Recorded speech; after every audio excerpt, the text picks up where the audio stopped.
All right, this episode of Enough About Me is brought to you by my great friends at Milton's. At Milton's, you'll be as comfortable in their stores as you'll be in their clothes. Milton's is the store for men. It's the store of the Kirk and Callahan Show. It's a store to go if you want great summer clothes. If you're looking to go to a wedding, if you're looking to dress casual, by the way, business casual, Milton's is the store to go. You walk in, they'll take care of you 100%. You look great. The prices are great. The people are great. Go to Milton's. Milton's is the store for men. Again, thrilled they sponsor the Enough About Me podcast. Thrilled they're part of the Kirk and Callahan Show. We love Milton's. Go to Milton's, the store for men.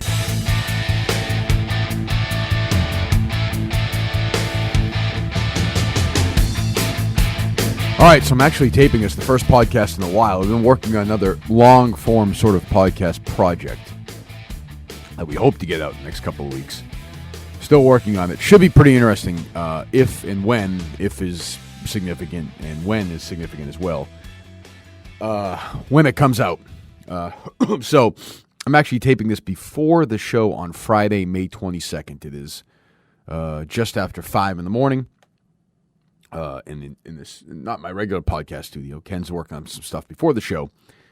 And so my mom died a year ago today, May 20, I'm thinking my dad, May 4th, June 22nd, 1 year ago, exactly today, 7 weeks after my dad passed. I had my brothers in to sort of remember my dad right around his birthday last October. That seemed like it would be potentially difficult to do with my brothers right now for my mom.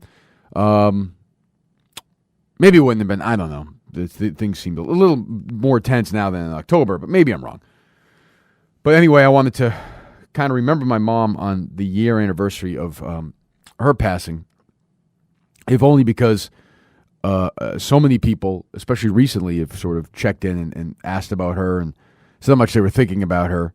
And some people had said they wish they had been at the funeral or the wake and wanted to hear some of the remembrances that were from there, the eulogy that I had done, my brothers had done. So I may read a little bit of that today. I want to do that for my dad's anniversary or his birthday podcast with my brothers as well. And we kind of went over the whole history of my dad. And maybe you guys want to hear it, maybe you don't. But I know some people out there, some friends of hers who listened to the one with my dad, really liked it. So they wanted me to do one for my mom. So I'm going to do that today here, just for a few minutes, as I think about her a lot here today and recently, and all the time, really.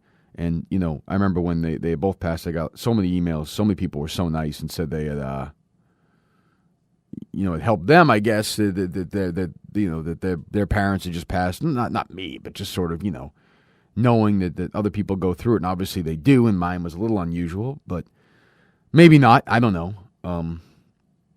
But you do feel differently when somebody's parents pass after yours are gone, especially somebody around your age. You go to wakes you may not have gone to in the past. You reach out and you may not have in the past because you just understand. It's like anything else. You have an understanding of it. So anyway, my mom would always say to me specifically that she always wanted a letter. She'd say, it's for her birthday every year. Can you write me a letter?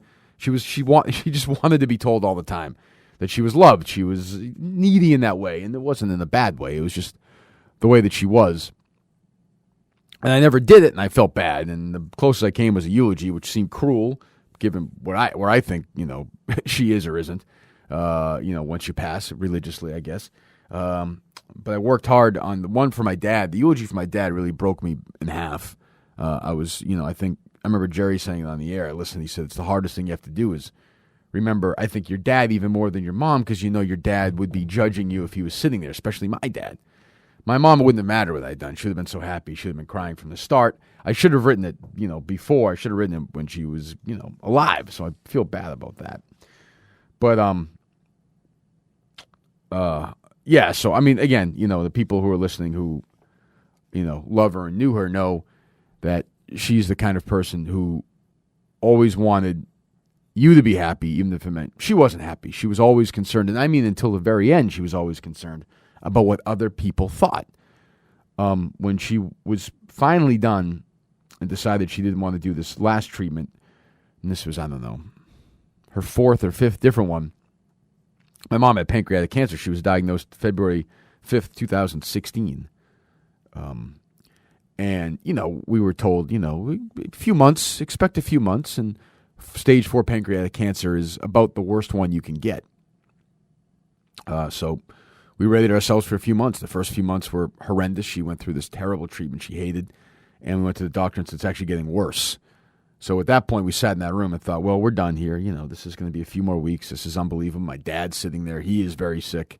And you're thinking, what has happened? What has happened to this family? What is going on here? How did this happen? And they said, let's try another treatment. And it was a miracle. Considering the disease she had, it was a miracle. She really was on it for, the better part of a year. And for the better part of that year, felt really, really good. Felt unbelievably well.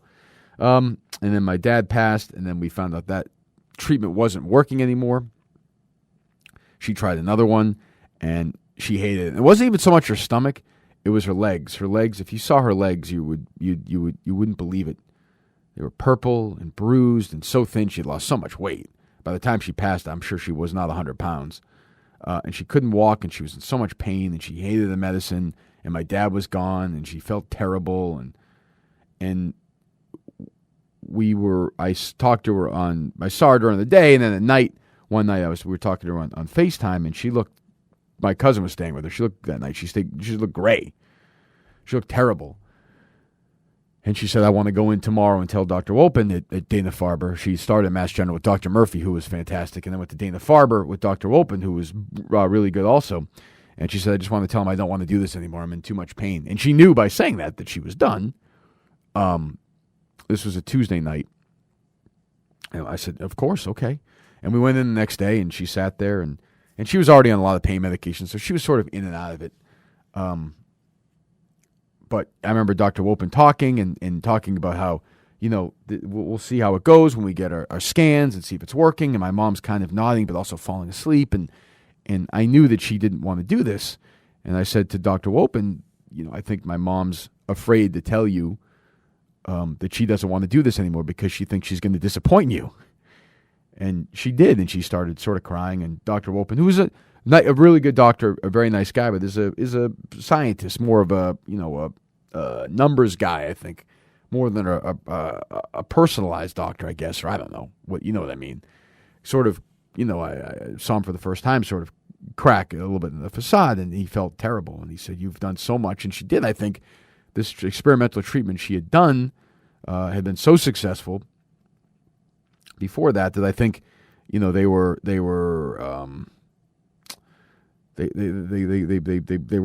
happy to do it, but they understood, and they said, "Okay, this is a choice you have to make. I understand that."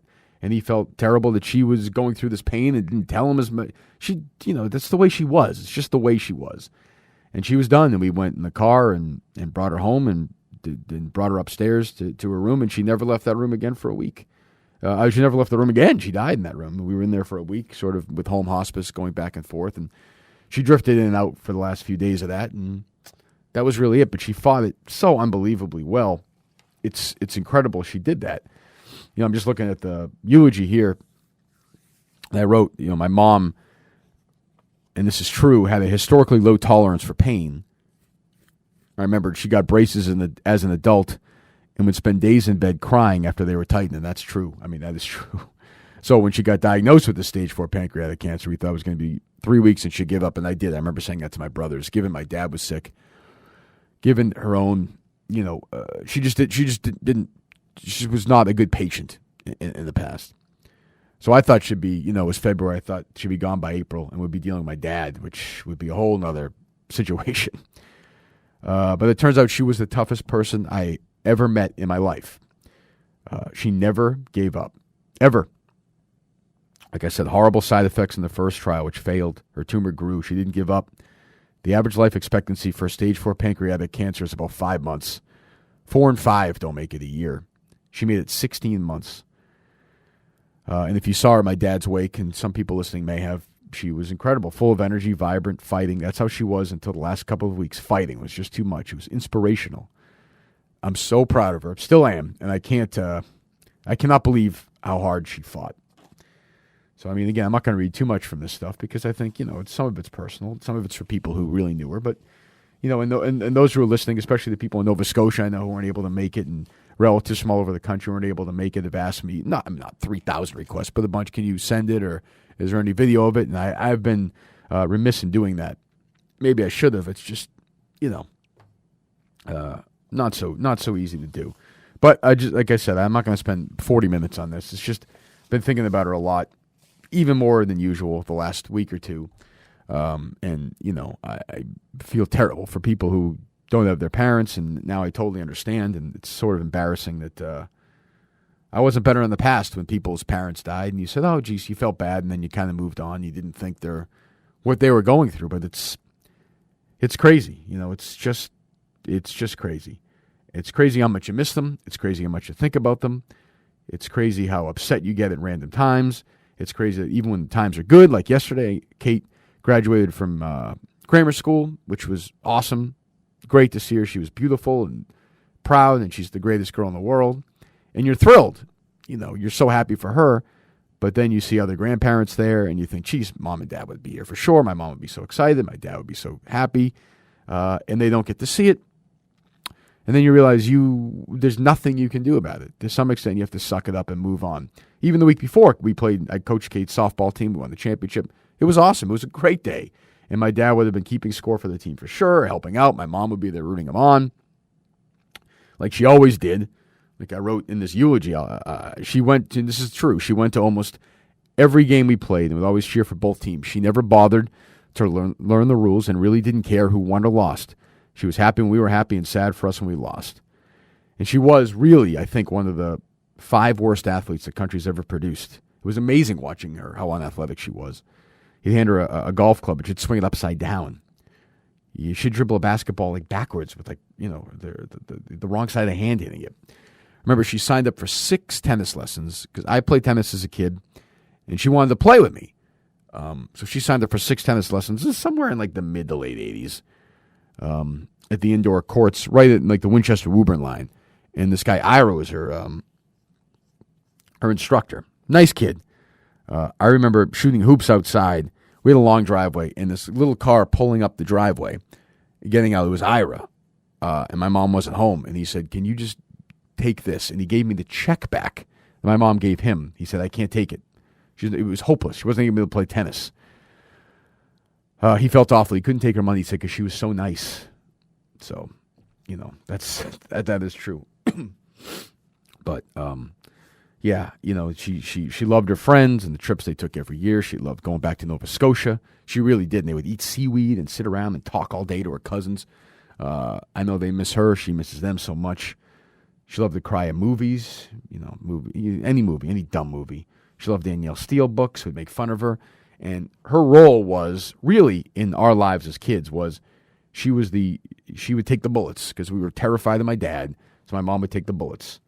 We would every fall for 3 or 4 years, or maybe 5 or 6 years, my dad would sit us down and say, you can watch one TV show a night. Take out the TV guide. You can watch one TV show a night when school starts. That's it.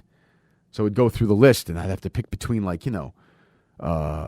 Court and Cheers or whatever, Magnum P.I. and the Dukes of Hazzard. I mean, these are impossible choices for a kid. Heartbreaking.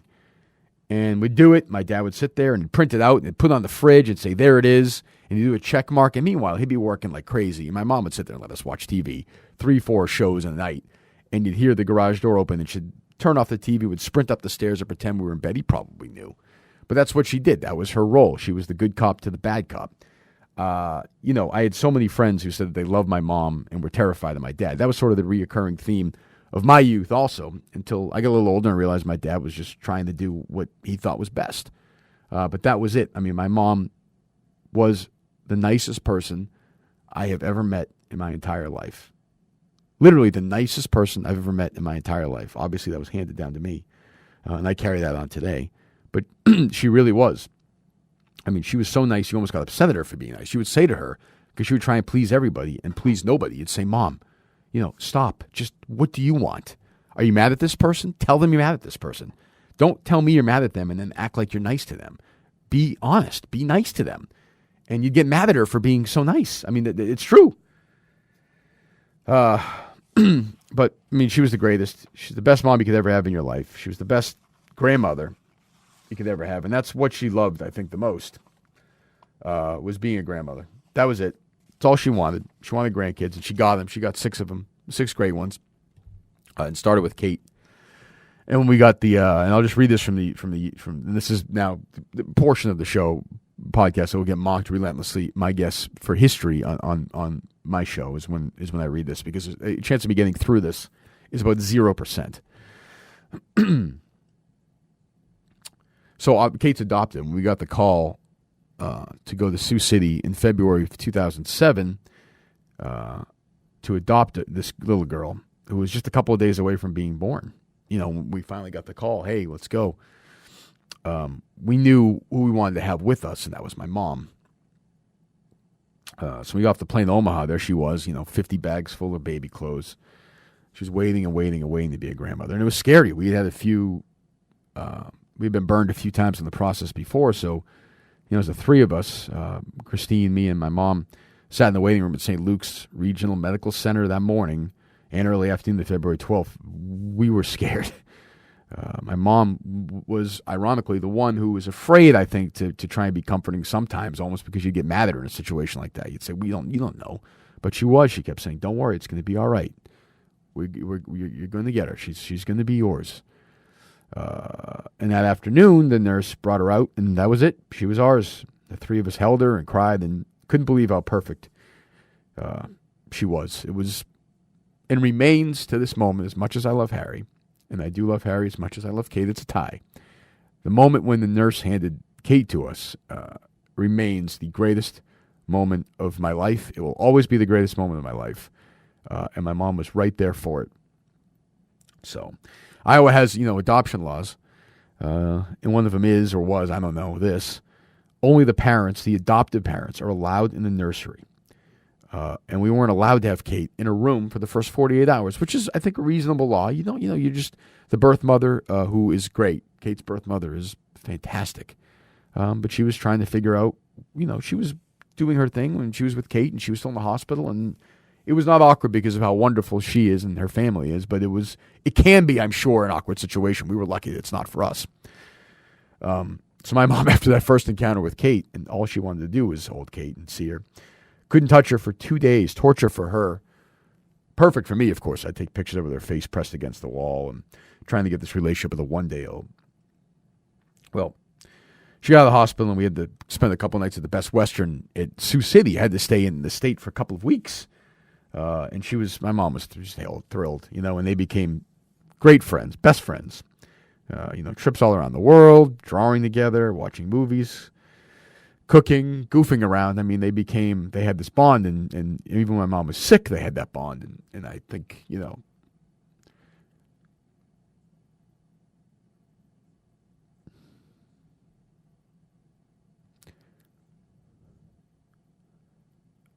probably it was, just as important to me as it was for Kate. I don't know, but oh boy, here we go. It's not as emotional as Michael Hawley leaving a radio show, but it's pretty emotional.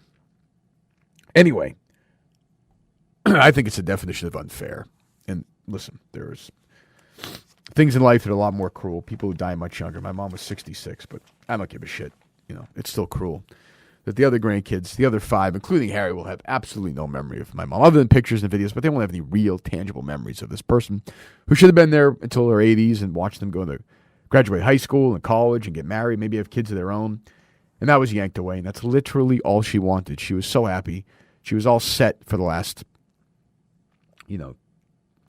20 years of her life, 25 years of her life maybe. She thought, this was good. I can go to Florida, I can go to Maine, I can see the grandkids, I can take them on trips, we can do this, we can do that. Gone, snatched away. And that's what hurt her the most. I mean, I know she would say it day after day. That's what hurt her the most. But I think the people, when I was at the wake earlier this week for a cousin of my mom, very nice guy, who unfortunately passed, and people said how much they missed her and how much they loved her. Patsy, she was to all the people in Nova Scotia. Patsy is who she was to her friends from high school and when she was younger. Patsy is who she was to her mom and her dad. How much they missed her and how much they loved her, and she was just a great, wonderful person. And she's missed terribly, and I just wanted to think about it. Just again, if you didn't get a chance to hear the eulogy and wanted to hear it, this is basically for you guys. So that was it. I'm not going to go into some deep thoughts. I don't really have any right now. Just that, she was the best, the absolute best. Best mom, best grandmother, I think a great friend. And I would say what I said a year ago, and I would say what I've said in the year since when people talk about this, is that I would say always reach out. The one thing that really hurt her was because she would do it, and I had started my eulogy telling a story about running in Winchester one day, and the gentleman pulling me over, walking past me, and saying how much my mom was a secretary at McCall, the middle school in town, for a while in Winchester, and he had said his wife had been sick and how my mom had reached out and brought food over and how much that meant and how hurt he was to see that she was sick. He had seen her downtown, and she had already lost her hair, and she had lost so much weight, and he just felt terrible and what a wonderful person she was, and I got a lot of that. And my mom was somebody who would reach out. She was aware. Maybe it's because her dad had been so sick, and she had been in home hospice with him, and she had seen him. I don't know. Or maybe it's just because she was a great person. If you think you should reach out, you should reach out. And if you reach out once or twice and they don't respond, reach out again. They could be angry. They could be sick. They could have forgot. There's just the mind gets so fucked up during this process. Keep reaching out. And if you're close to them and you don't reach out, it's devastating to the people who are sick. Absolutely devastating. There are people in my mom's life who she thought she was close to who went away, who just checked out and she didn't get it. Starting with her brother, who's just absolutely horrific during the whole process and still mystifying to me a year later, and I'm trying to get past it. There's no reason to be angry anymore. I just hate the guy, and I got to move on. But that's the one thing I think I've learned is just do whatever the fuck you want now, too. I know Jerry says eat the chips. That's what his dad told him, and that's what I think now. I mean, there's no reason not to do. Just have no regrets. Just fucking do whatever you want. And if people in your life are sick, be there for them. I'm not saying be there every hour, every day. Do the best you can. Don't blow them off for weeks at a time and then just show up and act like everything's good and talk about yourself. Care, check in, be present. And that's what my mom did. And I know she was really disappointed in some people who she thought were friends. That's all. But, I would just think, what if you asked me about my mom 3 or 4 years ago, I would say she's a really nice person. I love her. She's a great mom. She's a great grandmother. But she's not a fighter. And now when I think about her, the first thing I think of is she was a fighter. She fought. She never gave up. So that's all. And if people who are listening, never knew her, then you may not be interested in this podcast. If you knew her, you probably are. But just thinking about her a lot today. Now I'm going to go read the fucking Herald and do the show with Jerry. But that's it. So that's for my mom, who died 1 year ago today, June 22nd, 2017. Patricia Minihane. She was the best. All right, we'll be back, I think, in the next few weeks for this long-form podcast that we're working on, I hope, although, who knows with these corporate people and these lawyers, they'll probably spike it, which will put me in another goddamn mood. But, so there you go. All right.